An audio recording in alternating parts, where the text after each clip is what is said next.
Christian, massive congratulations. That was an epic comeback, epic performance, a really memorable one. You had to go to a dark place to get Abasov out of there. Safe to say this is the deepest you've ever had to dig in your career? Absolutely.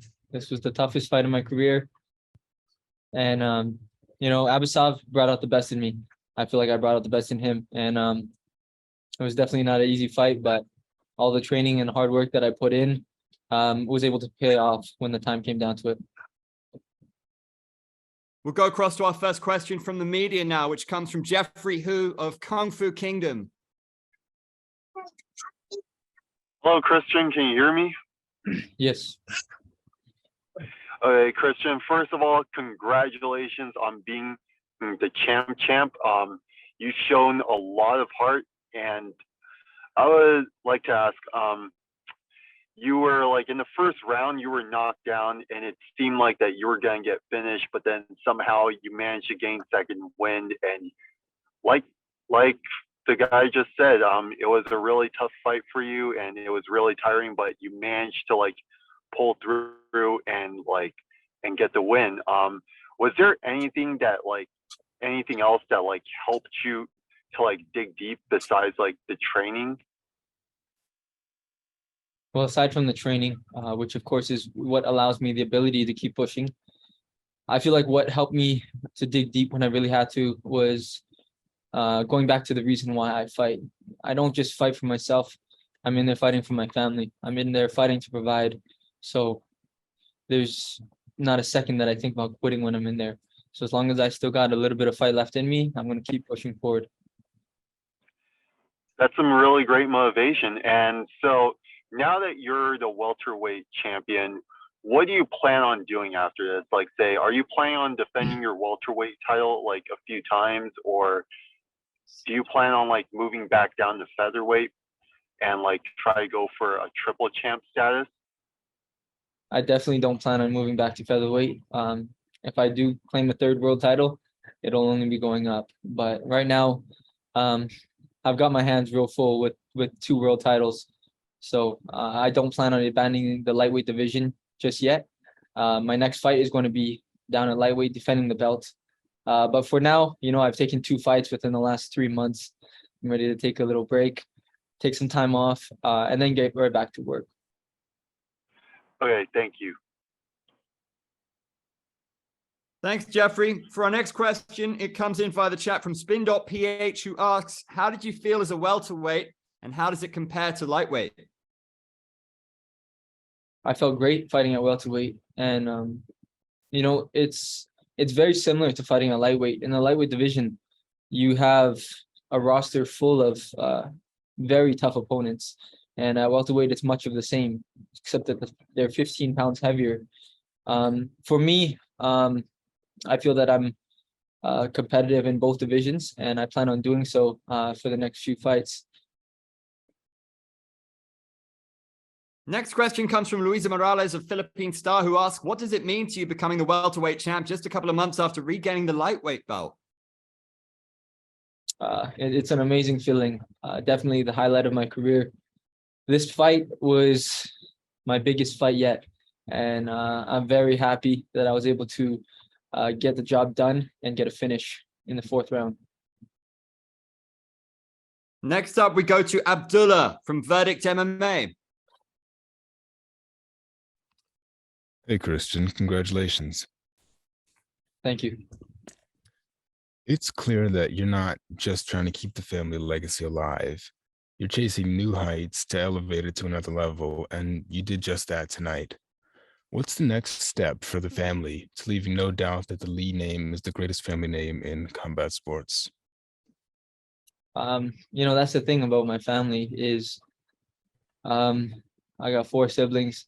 We're all doing what we love to do, and everybody is writing their own path. So my sister, she's the current atomweight world champion. She's doing amazing in her career. My little sister, she's going to be back in the ring soon, and you guys will see my little brother before long. So my family, we work extremely hard, and each of us are just doing what we love on our own path. And I think the work that we put in shows for itself. So I don't think any one of us is focused on what our family is doing. Each of us are just doing our own thing, and the work shows for itself. Can't wait to see it.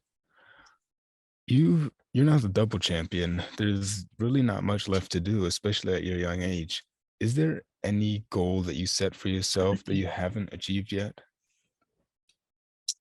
I saw a recent video. A fellow competitor over in the UFC, Islam Makhachev, called me out. He's inviting me over to the UFC to fight him for his lightweight title. I would love to make that fight happen. Let's see it. Let's do a cross promotion event. Lightweight world champion from UFC against lightweight world champion from one championship. We'll see who's the real best lightweight in the world. And the last one for me. From the start of your career until now, who's been the biggest influence on it? I don't think that there's a way you could put that on one person. You know, I give the credit to everybody around me. You know, of course, my parents, they started me off on this journey. I started training in martial arts from a very young age, from the time that I could walk. And so, of course, it helped coming from a martial arts family. You know, and then my wife, we've been together for as long as I can remember, since high school, before I started fighting. And, you know, she's been such a key role in all of my success. I owe everything to her. And, you know, my baby girl that was just born, I mean, she's the biggest motivating factor that I could have.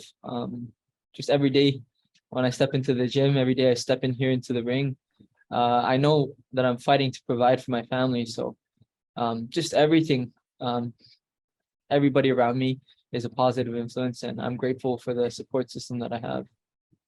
Amazing, brother. Congratulations on the win. I look forward to the next one. Thank you.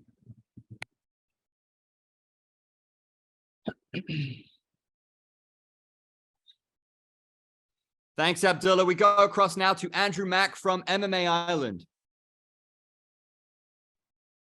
Hello, Christian. Congratulations. Thank you. We share a favorite quote. You have to want to be successful as bad as you want to breathe.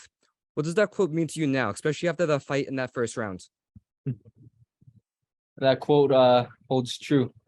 You know, in that fight, towards the end of the fight, I'm telling you, I could not breathe, but I wanted to win more. So, you know, it's true. In order to be successful, you have to put everything on the line. You have to be successful as bad as you want to breathe. And I think that the best in the world know that. So you've been champion for a while, and as champion, you can only fight the top contenders. Is there any fighter that you want to fight for fun that ignoring your championship, just you want to fight to have fought them?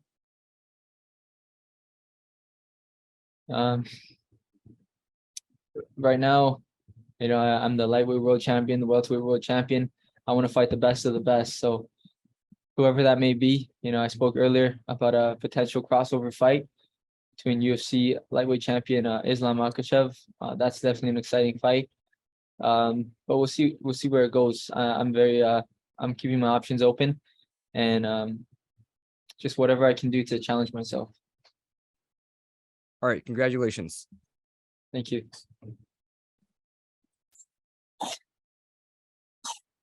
Our next question comes from Jay Anderson of Cage Side Press. Go ahead, Jay.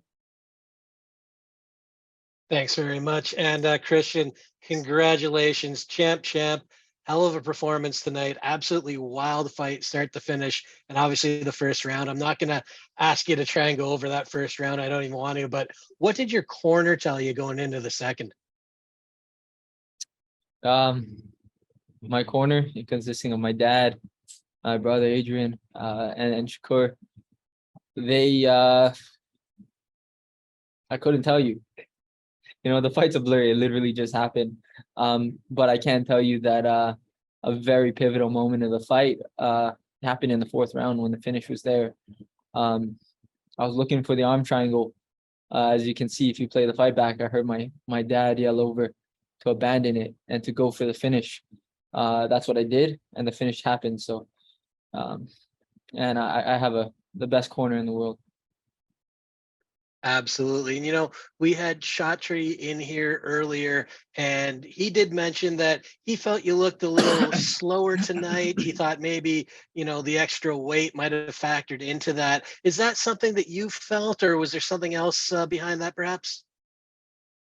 No, I agree. I felt a little bit slow. I felt a little bit sluggish in there. I definitely don't think that it was my best performance. I know that I can do better. But I got to go back and I got to watch the fight to really see, right after a long fight like that, it's hard to see things clearly. So I'm going to go back and watch the fight.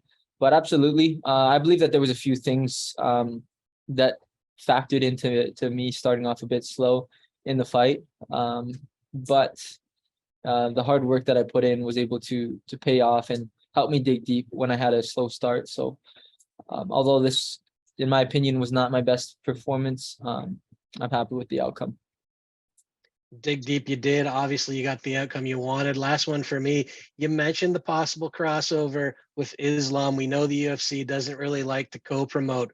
We know that Bellator does. And tonight, Usman Nurmagomedov, another member of that team with Islam, picked up the lightweight title there. Would you be interested in that maybe? You know, for me, a fight like that isn't as interesting. Without discrediting anybody or any promotion. Right now, in my opinion, I only see the two promotions at the top, and that's the UFC and one championship. So for me, if I'm to do a crossover promotion, I would want it to be against the other key promotion out in the West. All right. Well, looking forward to your next one, no matter who it's against. Thank you. Cheers, Jay. Our next question comes from Vincent Richards of Sportskeeda. Hi, Christian. Congratulations on the win. Thank you. Christian, first round was tough. We all saw it, but in the fourth round, you had dominated Abasov with your striking. Can you just tell us where you found that mental and physical strength that just to dominate Abasov in the final minutes? I believe that the physical strength came from my training, my preparation, all of the thousands of rounds that I'm doing in the gym, the hours of training. But on the mental side, that came from a different preparation.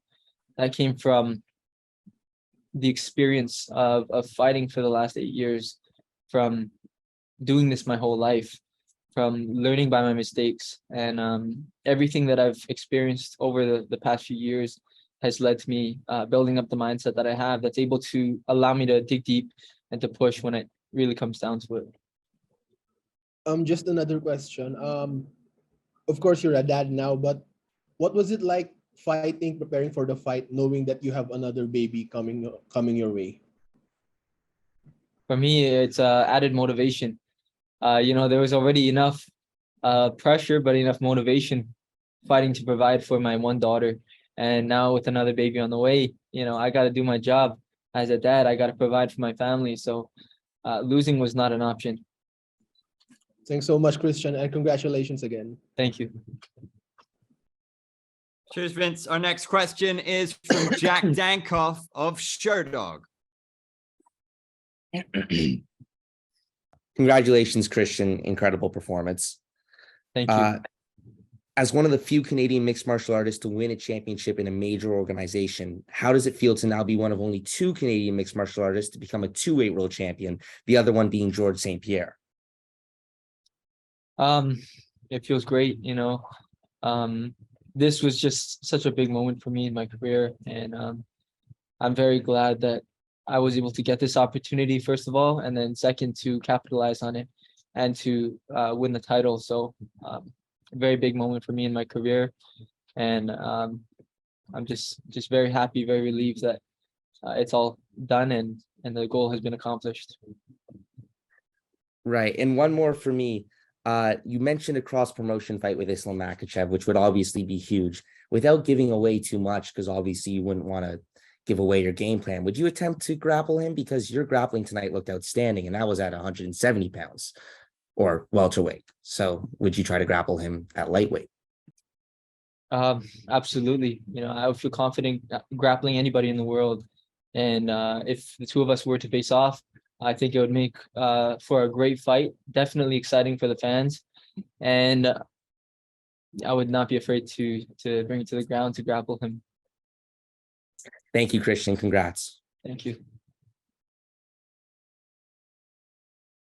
Our next question comes from our media on the ground over there in Singapore, Ching Shi Jia from Asia One. Please go ahead. Hi, Vixen. So you got a daughter and another one coming your way. What if they tell you when you grow up that they plan to follow daddy's footsteps and continue join the Lee Fighting Club? Well, I want to be a supportive parent. I want to be a dad that lets my kids grow up and do what they love to do and what they want to do. But I'll tell you honestly, I really hope and pray that they do not want to fight. It's not something that I would want for my kids. I could not imagine them fighting in the ring, but that's all I have to say for that. And another question for me. So some of them have steak, some have pizza. So what's your first meal as champ? Oh, and the thing is, usually after the fight's all done, go back, relax, and then we find a big meal. But for this one, I got my brother-in-law, Bruno Pucci. He's fighting on the next card. So we're going to be rushing back to the hotel, getting ready, and I'll be back here for his fight. So more important than a meal for this one is going back and supporting my brother for his fight.